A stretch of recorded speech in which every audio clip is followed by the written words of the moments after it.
Just so you can see, nothing has been burned in this. Here we go.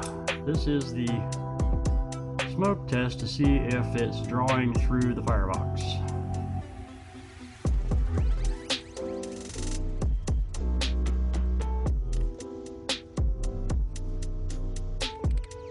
And I'd say about half the smoke's going down, and it's not even been lit yet. But we're in a position to light it, so let's do that. Here we go. We're going to see. I've got it like to the point I should be able to light it and see how it does. I have used a little stick and smoke test here on the opening in the floor that goes down and around, and here, and it's drawing at all three, and it's never been lit. So now I'm actually going to light it because I need to find out if I have any leaks and where those leaks are.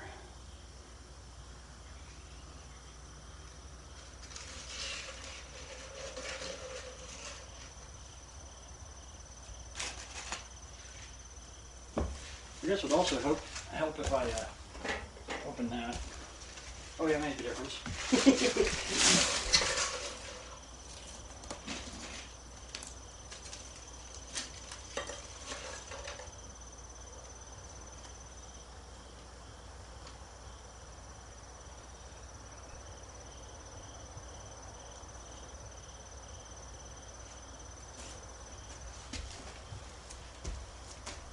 Well, it's drawn.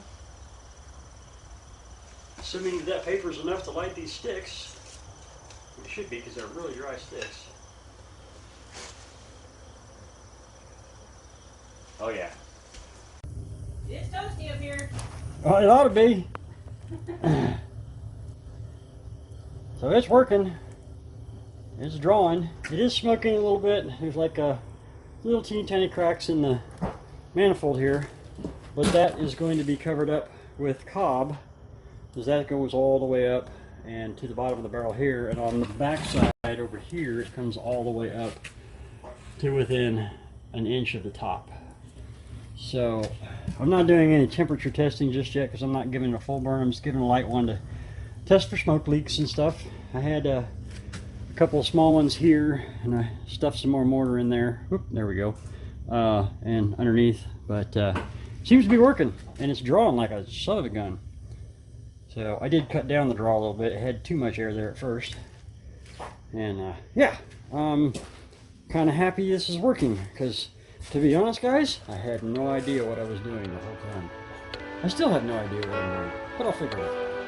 Anyway, alright.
So I was having a bit of trouble getting it lit and not letting it smoke back into the room.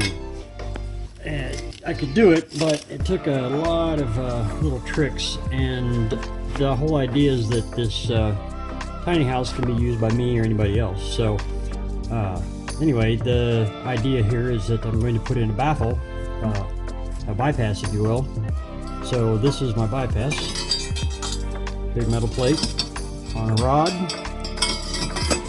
and it sits right down in there, and then that'll be where it goes straight out the pipe, and then that blocks it back off. So all you have to do is cut a hole in the side of the pipe. Now if I'd planned ahead a little better, I would have put a T down there and used a butterfly like this, and just had a rod onto this that extended up and out that I could flip it from up here, and you just pull up and down on a knob and it would shut it off. But I didn't plan that far ahead, and this is kind of a last minute thing, so we're going to add the bypass and put this section back together. I had to tear this out and then fix it. I don't see why that won't work. All right, update in a minute. Oh, the bypass works.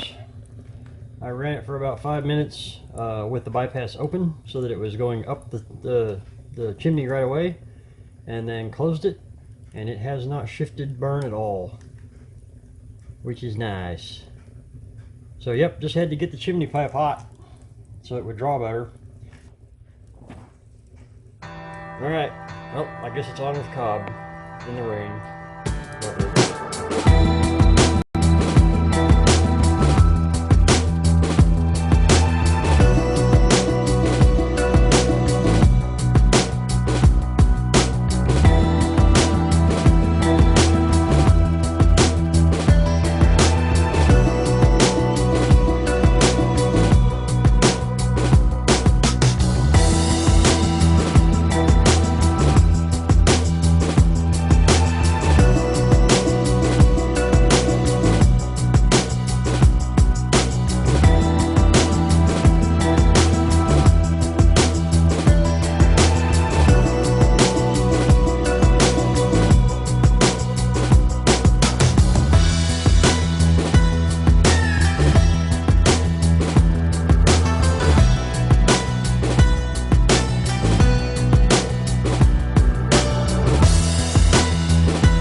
we go. This is Monday.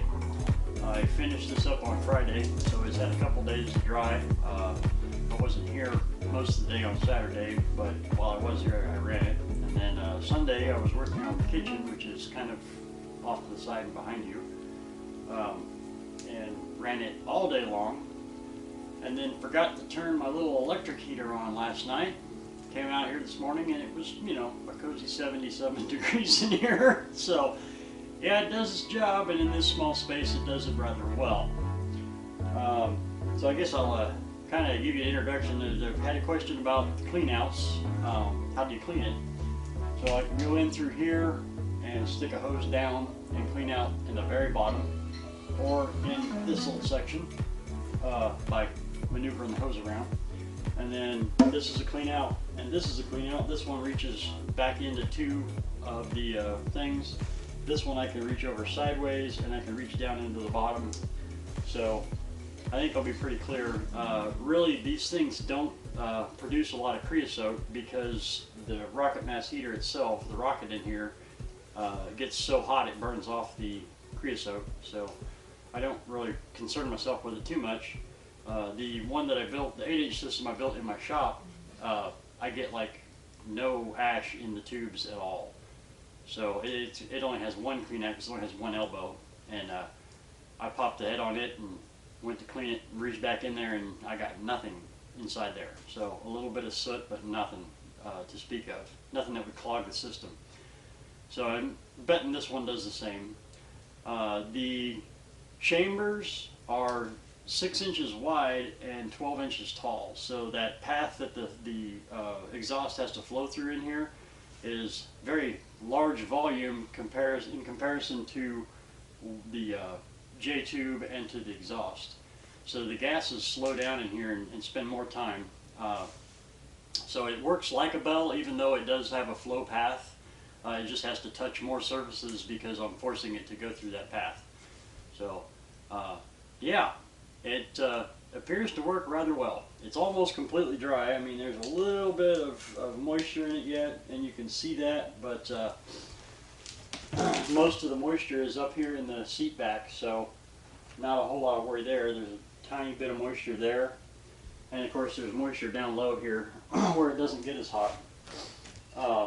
In my design, I made it so that this area right here, I can put my wood. And if I have like wood that is slightly wet, like it's been damp from sitting outside or something, then if this thing's already heated up, which it will be all winter, then I can throw it in here and it'll dry out faster. And then I put this little platform here because I'll make my little stand and my tools to work to clean it out and stuff in there. So there's moisture on that brick from sitting here. So it's still pushing moisture out, and my experience with the 8-inch system in the shop is that it was pushing moisture out pretty much for like 3 months. And then once it finally dried out, boy, it really goes to town. So I expect this one will be drying out pretty much all winter. Now, once the outside is completely dry, I can go ahead and put my plaster, my earthen plaster on it. And I'm using I actually went out and bought clay to do the earthen plaster because I was looking for a specific color. And so I've got some nice red, what is it, Cedar Heights red clay. Bought a 50-pound bag of it, and that should be enough to get me the plaster mix to cover this and make it nice and smooth, and it will be kind of a terracotta color. So I don't know if I'm going to decorate it. I see people always putting like the little tiles and the little glass beads and stuff in the final coat, and I don't know that I'm going to do that, but you never know. I might get a wild hair.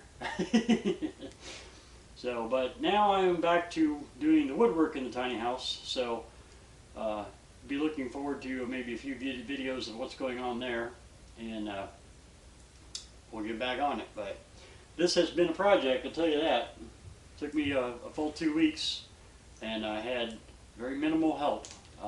To the people that did come help me, thank you very much. It was awesome to have the help. And to the people that didn't, well, you know. Anyway, guys, till next time.